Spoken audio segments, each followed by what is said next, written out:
तो हेलो साथियों, नमस्कार। स्वागत है आपका अपने चैनल सक्सेस जंक्शन एक कदम सफलता की ओर में। और हम लेकर के आ गए हैं आपके लिए एमपी पटवारी परीक्षा 2023 20 अप्रैल सेकेंड शिफ्ट का एग्जाम एलसी, जहां पर आज हम कवर करने वाले हैं Hindi, English, math, reasoning, GK, science, computer और मैनेजमेंट के बहुत सारे प्रश्नों को। आज जो हमें प्रश्न भेजे हैं उनका नाम है अजय दुबे, जबलपुर से, लकी सोलंकी। इन दोनों लोगों ने हमको बहुत सारे प्रश्न भेजे हैं। आप दोनों लोगों को बहुत बहुत धन्यवाद। और सही टाइम पर भेजे हैं, एग्जाम सेंटर से बाहर निकलते ही इन्होंने प्रश्नों को भेजना शुरू कर दिया था। आप लोगों को बहुत-बहुत धन्यवाद। इसके अलावा आपका भी अगर आगे किसी शिफ्ट में एग्ज़ाम है, तो आप भी अपने प्रश्नों को 705254 7003 इस नंबर पर व्हाट्सएप कर सकते हैं।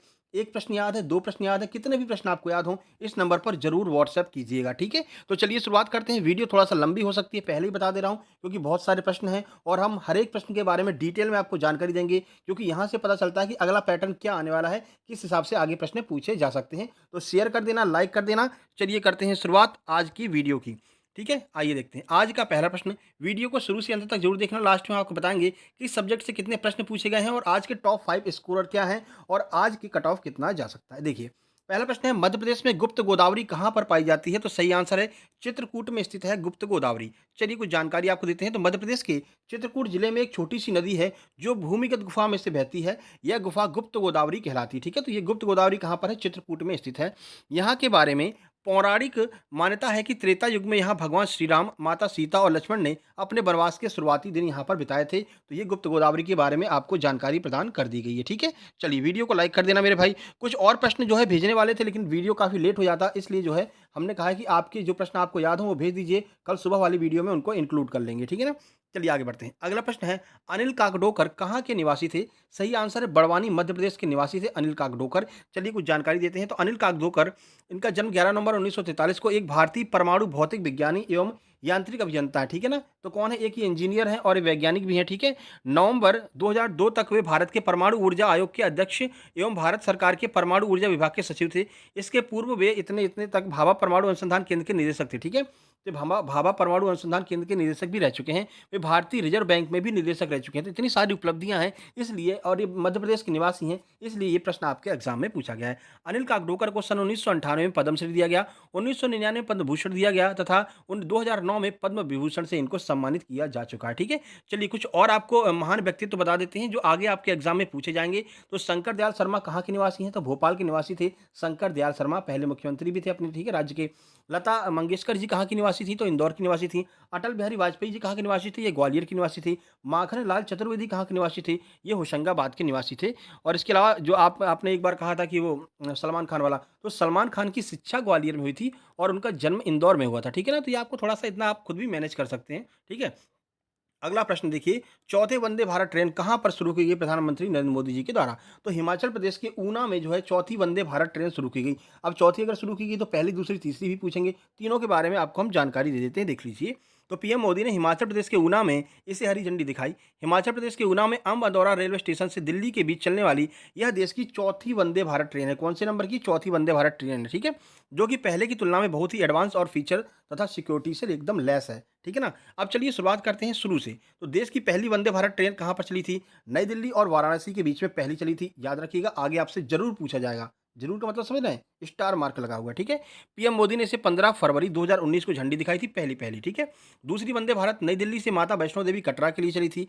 तीसरी वंदे भारत जो है मुंबई और अहमदाबाद के बीच में चली थी और ये आपकी चौथी वंदे भारत हिमाचल प्रदेश से शुरू हुई थी, ठीक है? तो ये चारों वंदे भारत के बारे में आपको बता दिया। जानकारी पसंद आ रही हो मेरे भाई, वीडियो को लाइक करके चैनल को सब्सक्राइब कर लेना। इसके अलावा कमेंट बॉक्स में प्यारा-सा कमेंट कर देना। अब जो भी बातें होंगी वो वीडियो के लास्ट में होंगी, ठीक है?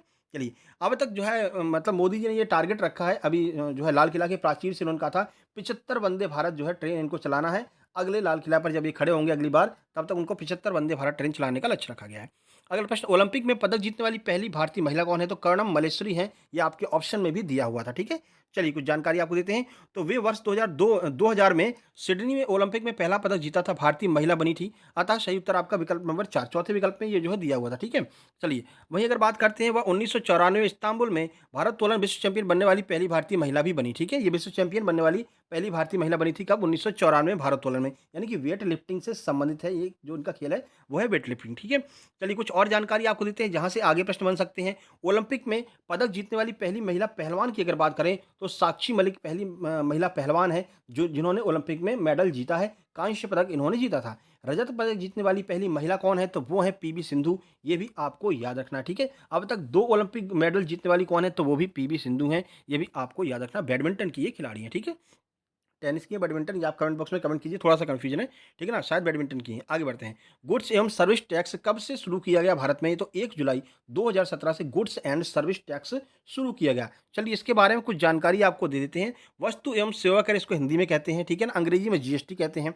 भारत में 1 जुलाई 2017 से शुरू एक महत्वपूर्ण अप्रत्यक्ष कर व्यवस्था है। सबसे पहले याद रखना कैसा टैक्स है ये? तो इनडायरेक्ट टैक्स है, अप्रत्यक्ष कर है, ये भी पूछा जा सकता है। जिसे सरकार व कई अर्थशास्त्रियों के द्वारा स्वतंत्रता के पश्चात बड़ी आर्थिक सुधारों में बताया गया था। कहा गया था कि भाई जीएसटी लगा दो, काफ़ी टाइम से कहा जा रहा था और अंततः 2017 में 1 जुलाई को जो है इसको शुरू कर दिया गया और 1 जुलाई को जीएसटी दिवस भी मनाया जाता है। 101वां संविधान संशोधन है, ये भी आपको याद रखना है, आपके एग्जाम में पूछा जा चुका है पटवारी में। अगला प्रश्न, रक्षा मंत्री ने सियोम पुल का उद्घाटन कहाँ से किया? करंट अफेयर का यह प्रश्न है।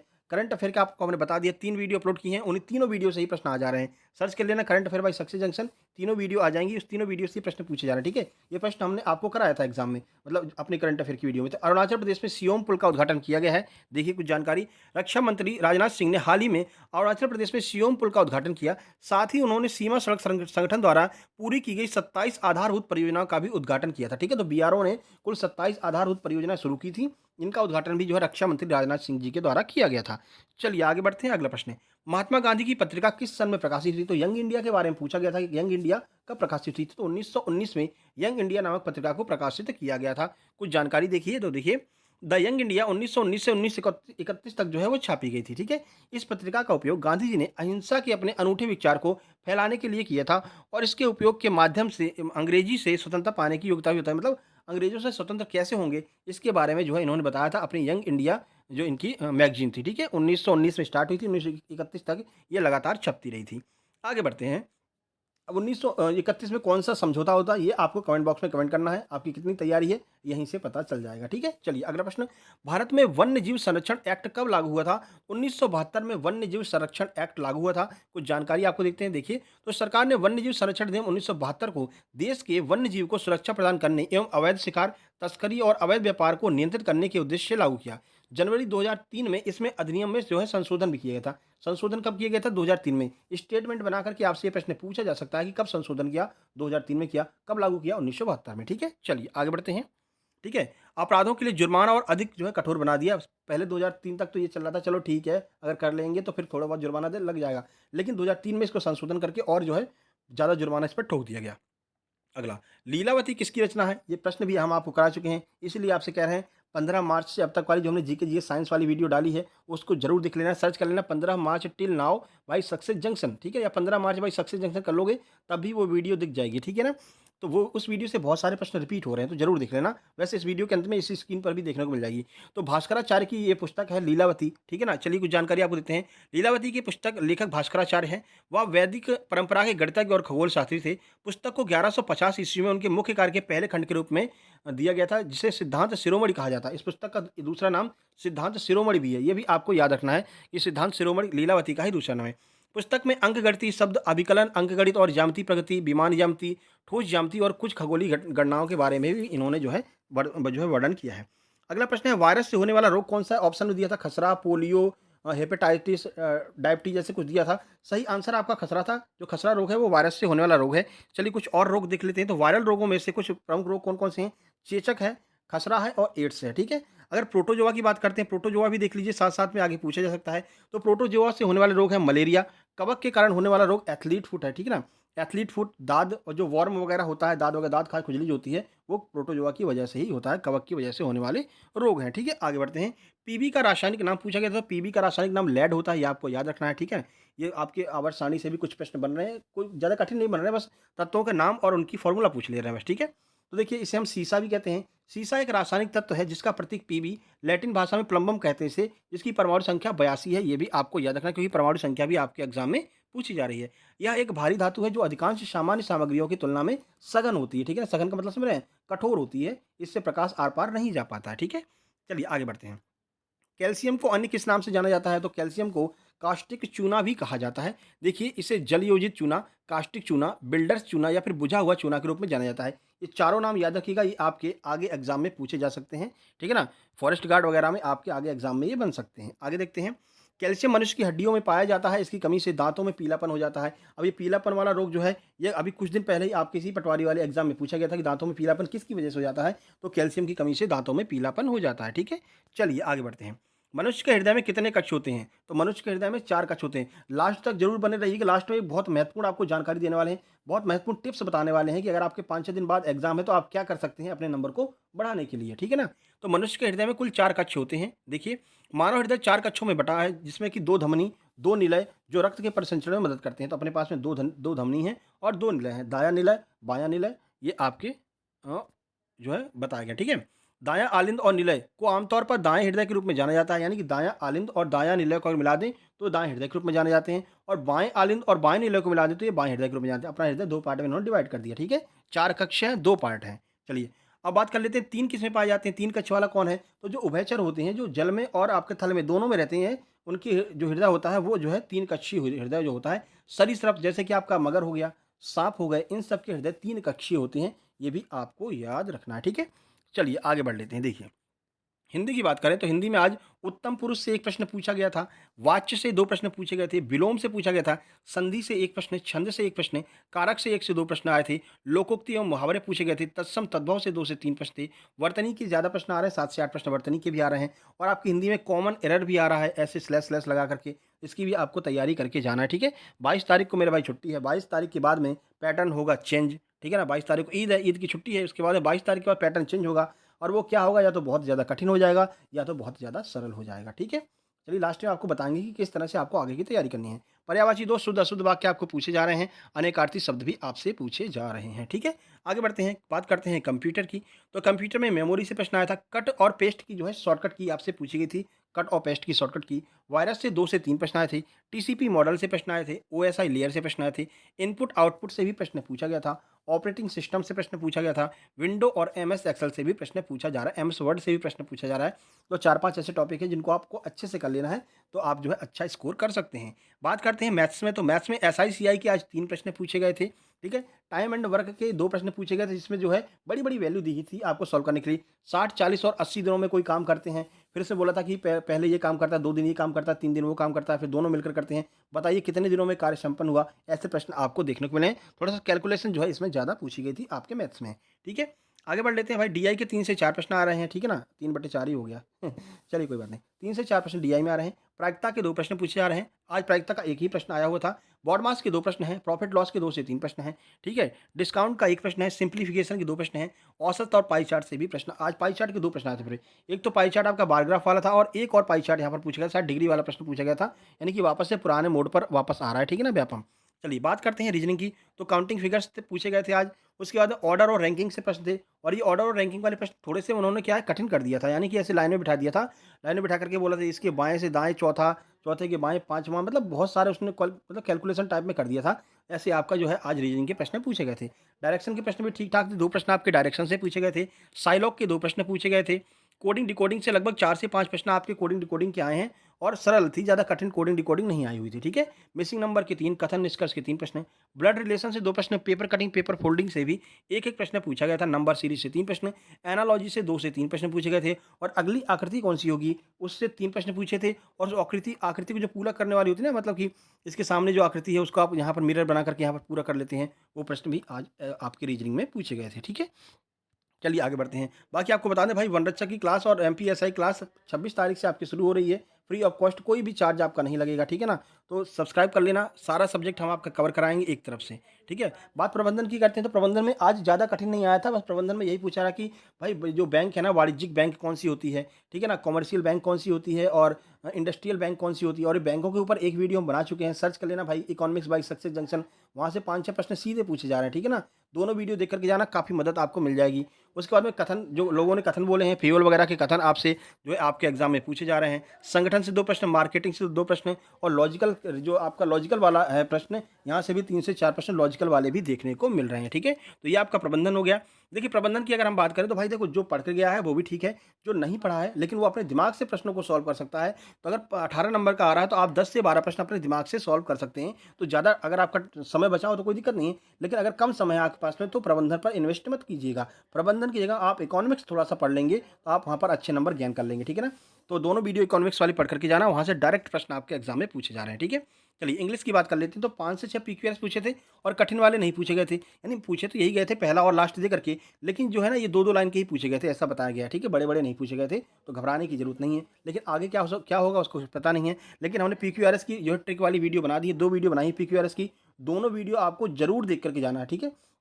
जो आपकी पहली वीडियो है और दूसरी हमने एडवांस लेवल की बनाई है, दोनों वीडियो देख कर के जाना, दोनों ट्रेंडिंग में चल रही हैं, सर्च करना पीक्यूआरएस बाय सक्सेस जंक्शन तो आपको देखने को मिल जाएगी, ट्रिक के द्वारा हमने उसमें सॉल्व कराया है। उसके बाद एक्टिव पैसिव के 4 प्रश्न हैं, एक्टिव पैसिव की 2 वीडियो बना रखी हैं, वो दोनों वीडियो आपको देख कर के जाना है, सर्च करना active passive by success junction, दोनों वीडियो मिल जाएँगी। उसके बाद नरेशन के 5 प्रश्न आज देखने को मिले हैं, लगभग 4 से 5 प्रश्न आज नरेशन के थे, इनडायरेक्ट डायरेक्ट से, तो यहाँ से भी आपको जो है प्रश्न देखने को मिल रहे हैं। तो यहाँ का भी आप जो है नरेशन बाय सक्सेस जंक्शन या फिर direct indirect by success junction search करेंगे, तो इसकी वीडियो भी आपको मिल जाएगी। सबकी 2-2 वीडियो बना दी हैं, सिंपल लेवल, एडवांस लेवल, दोनों वीडियो आपको देख कर के जानी है, ठीक है? मिसस्पेल्ड के 5 प्रश्न आए थे, वन वर्ड सब्स्टिट्यूशन के भी 4 से 5 प्रश्न पूछे जा रहे हैं। इन दोनों की वीडियो आज सुबह ही हमने अपलोड की है, सर्च कर लेना one word substitution by success junction या फिर मिसस्पेल्ड एरर मतलब spelling error by success junction, ये दोनों वीडियो आपको देखने को मिल जाएगी। इन दोनों टॉपिक को हमने एक ही वीडियो में कवर किया है, तो लगभग आपकी इंग्लिश हम कवर करा चुके हैं, ठीक है ना? 3 से 4 वीडियो में आपकी पूरी इंग्लिश हमने कवर करा दी है। वो पूरी वीडियो आप देख कर के जाना, आपको काफ़ी ज़्यादा हेल्प मिलेगी, ठीक है? उन सभी वीडियो से, ठीक है? आगे बात करते हैं सिनोनिम, आपके 2 प्रश्न सिनोनिम के भी पूछे गए थे। ओवरऑल सब्जेक्ट की अब हम बात कर लें तो भाई मैथ रीजनिंग को मिलाकर के 65 प्लस प्रश्न आज मैथ रीजनिंग के पूछे गए हैं। साइंस और जीके की बात करते हैं तो 40 प्रश्न आपके लगभग साइंस और जीके को मिला कर के पूछे गए हैं। ठीक है? हाँ, आपको बता दें भाई आगे क्या करना है, आगे इसके आगे और भी बता रहे हैं। आगे देखिए अगर आपका आगे एग्ज़ाम है 5 से 6 दिन बचे हैं तो आपको बस इतना करना है, जो आपके मैथ्स के प्रमुख टॉपिक जैसे प्रॉफिट लॉस हो गया, परसेंटेज हो गया, एसआई, सीआई हो गया, ठीक है? इसके अलावा एवरेज हो गया, ठीक है? और आप साझेदारी और कैलकुलेशन थोड़ा-सा आप अच्छा कर लेना, ठीक है ना? तो यही 4-5 टॉपिक जो हैं इन पे आप कमांड कर लीजिए, एडवांस के पीछे ज़्यादा मत भागिए, थोड़ा-सा मेंसुरेशन के सूत्र याद कर लेना है। जो हमारा चैनल है जो आपका टेलीग्राम चैनल है हमारा सक्सेस जंक्शन लाइव, वहाँ पर आज हमने एक बुक अपलोड की है, पूरी की पूरी बुक अपलोड की है पीडीएफ वाली, ब्रह्मास्त्र नाम से जो है, जो मार्केट में लगभग 150-200 रुपए की मिल रही है, वहाँ पर आपको फ्री मिल जाएगी। सक्सेस जंक्शन लाइव नाम से चैनल है, सर्च करके जॉइन कर लेना या फिर हमारा जो मेन टेलीग्राम चैनल है सक्सेस जंक्शन, उसमें भी आपको वो चैनल देखने को मिल जाएगा, ठीक है? वहाँ पर भी आप जो है उसको जॉइन करके वो जो किताब है उसको आप पीडीएफ जो है आप फ्री में डाउनलोड कर सकते हैं, ठीक?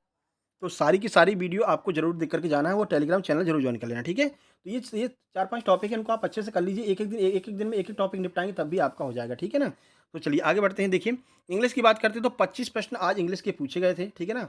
25 के 25 पूरे प्रश्न पूछे गए थे, क्या-क्या पूछा वो हमने आपको ऊपर बता दिया है। मैनेजमेंट के लगभग 18 प्रश्न पूछे गए हैं, हिंदी के पूरे 25 से 26 प्रश्न आए हैं और कंप्यूटर के भी 20 प्रश्न देखने को मिले हैं, ठीक है? तो ये आपका ओवरऑल मतलब कौन से सब्जेक्ट से कितने प्रश्न आए ये आपका ओवरऑल हो गया।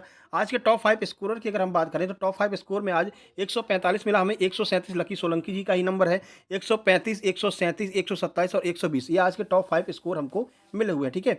आज की अगर कट ऑफ की बात करते हैं तो 135 प्लस आज का कट ऑफ जाने की संभावना है, ठीक है ना? क्योंकि पेपर ठीक-ठाक आ रहा है, ज़्यादा कठिन भी नहीं आ रहा है, ज़्यादा सरल भी नहीं आ रहा है, बस करंट अफेयर थोड़ा-सा ज़्यादा पूछ रहे हैं, तो तीनों वीडियो हमारी करंट अफेयर वाली आपको ज़रूर देख कर के जाना है, वहाँ से डायरेक्ट प्रश्न देखने को मिल रहे हैं, ठीक है?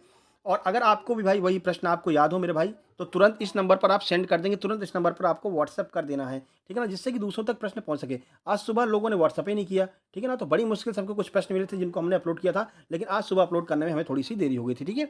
बाकी हमारा टेलीग्राम चैनल इसको आपको जॉइन कर लेना है, success junction Telegram channel, link आपको डिस्क्रिप्शन में मिल जाएगी और ये हमारी इंस्टाग्राम आईडी है, इस पर आप फॉलो करके कोई भी मैसेज करके आप कुछ भी हमसे पूछना चाहते हैं, तो आप जो है हमसे पूछ सकते हैं। मिस्टर अतुल 800 नाम से हमारी इंस्टाग्राम आईडी है, ठीक है? तो हमने ये आपको बता दिया क्या कैसा कट ऑफ जाने वाला है, आगे के दिनों में क्या होने वाला है, ठीक है ना? और कल सुबह कौन-सी वीडियो लेकर के आएँ, मेरे भाई आप कमेंट बॉक्स में कमेंट कर देना, ठीक है?